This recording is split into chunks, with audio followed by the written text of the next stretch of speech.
মধ্যপ্রাচ্যের নাটকীয় মোড়, মাঝ আকাশে হলো ইসরায়েল ও ইরানের লড়াই, আর তাতে হেরে গেল ইরান। মঙ্গলবার রাতে লেবাননে ইসরায়েলি স্থলাভিযান শুরুর পরদিন এ ঘটনা ঘটে। তেহরান থেকে একটি বিমান লেবানন বা সিরিয়া যাচ্ছিল, তবে ইসরায়েলের প্রতিরক্ষা বাহিনীর বাধার মুখে ইউটার্ন নিতে বাধ্য হয় ওই বিমান। নাটকীয় এই ঘটনার তথ্য জানা গেছে ফ্লাইট ট্র্যাকিং ওয়েবসাইটের ডাটা থেকে। লেবাননের দক্ষিণাঞ্চলীয় সীমান্ত দিয়ে মঙ্গলবার গভীর রাতে এই অভিযান শুরু করে ইসরায়েলি বাহিনী, কিন্তু খুব একটা সুবিধা করে উঠতে পারছে না তারা। অবস্থা বেগতিক দেখে এখন ইসরায়েল আবারও লেবাননে বিমান হামলা শুরু করেছে।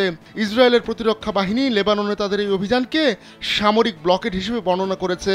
তারা বলছে দীর্ঘ সময় ধরে এই অভিযান চলতে পারে। জীবনকে উপভোগ করার সব আয়োজন নিয়ে একটি নিশ্চিন্ত কমিউনিটি লিভিং নিশ্চিত করছে রূপায়ণ সিটি উত্তরা। ইসরায়েল বলছে তাদের এই ব্লকেডের উদ্দেশ্য ইরানকে ঠেকানো, তেহরান যাতে লেবাননের প্রতিরোধ যোদ্ধাদের কোনো রকম অস্ত্র সরবরাহ করতে না পারে সেই লক্ষ্য নিয়ে এগোচ্ছে তারা।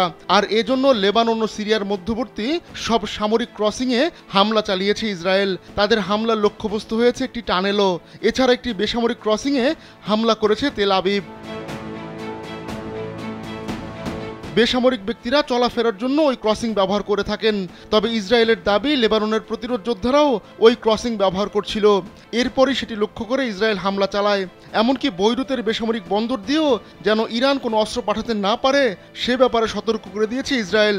দেশটি বলছে এ ধরনের যে কোনো প্রচেষ্টা ব্যর্থ করে দেবে তারা। এরই মধ্যে টাইমস অফ ইসরায়েল এক প্রতিবেদনে দাবি করেছে ইরানের ওই বিমানে করে লেবাননের প্রতিরোধ যোদ্ধাদের জন্য অস্ত্র নিয়ে যাওয়া হচ্ছিল। আর তখনই মাঠে নেমে পড়ে ইসরায়েলের প্রতিরক্ষা বাহিনী। তারা ওই বিমানকে মাঝ আকাশ থেকেই ফেরত পাঠায়। ঘটনাটি দুদিন আগের হলেও তার রেশ এখনও রয়েছে। ইরান থেকে ইসরায়েলে হামলা, তার পাল্টা লেবাননে ইসরায়েলের অভিযান একই সূত্রে গাঁথা। একসঙ্গে বেশ কয়েকটি ফ্রন্টে যুদ্ধ চালিয়ে যাচ্ছে ইসরায়েল।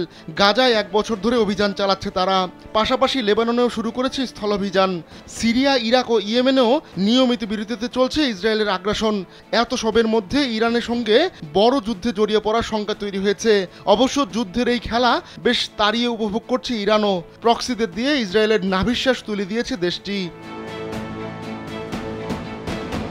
আহমদুল্লাহ শিকদার, কালবেলা ডেস্ক।